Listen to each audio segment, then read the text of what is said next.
number one when you're working with fonts and text is to use the T key from your keyboard when you want to add text.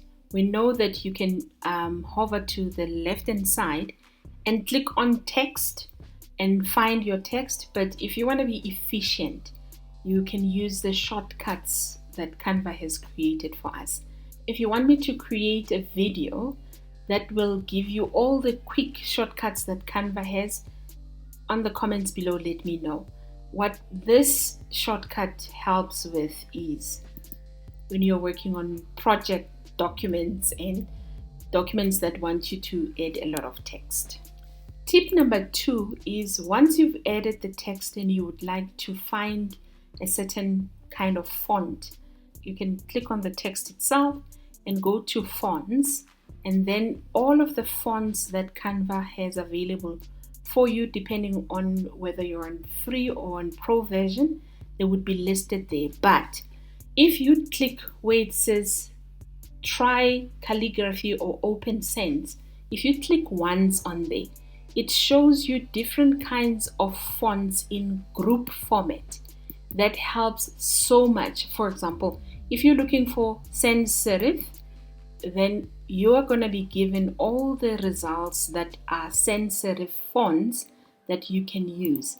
The other day I was looking to create a logo with a rounded shape kind of font. So I was looking for a rounded shape kind of font.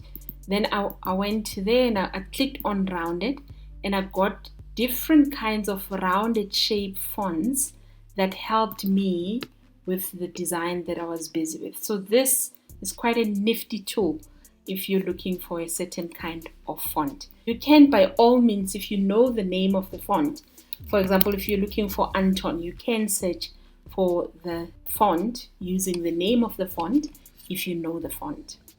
Tip number 3 is if you're looking for different kinds of fonts, for example, if you're looking for font combinations, you can click where it says text and you can scroll down and find the different kind of font combinations that are available for you to use.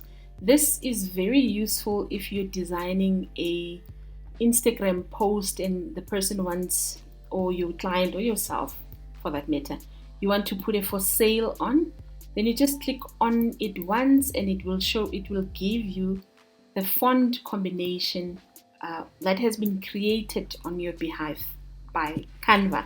So these are all the different cool combinations. This is also quite useful for thumbnails. So if you want to bring attention to your video that you've created and you want a thumbnail to draw eyes and people should click on it, these are very useful fonts that you could use. Let me show you an example of it. This is an example of a thumbnail that draws attention to the person that's scrolling through on YouTube's eye to stop and click on the video.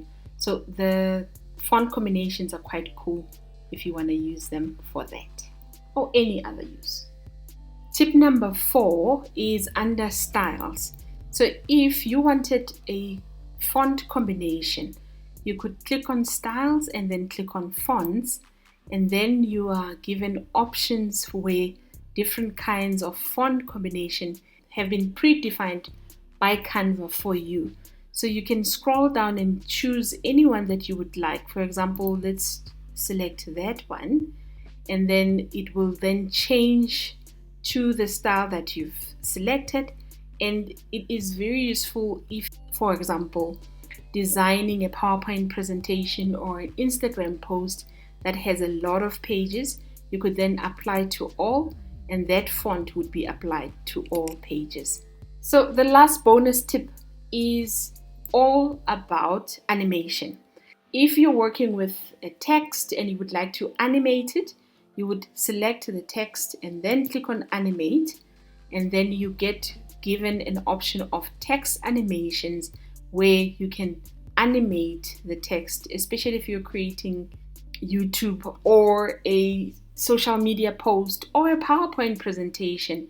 And when you're presenting and you're using your Canva, you want the fonts to rise, you click on the font itself, and then it gets animated.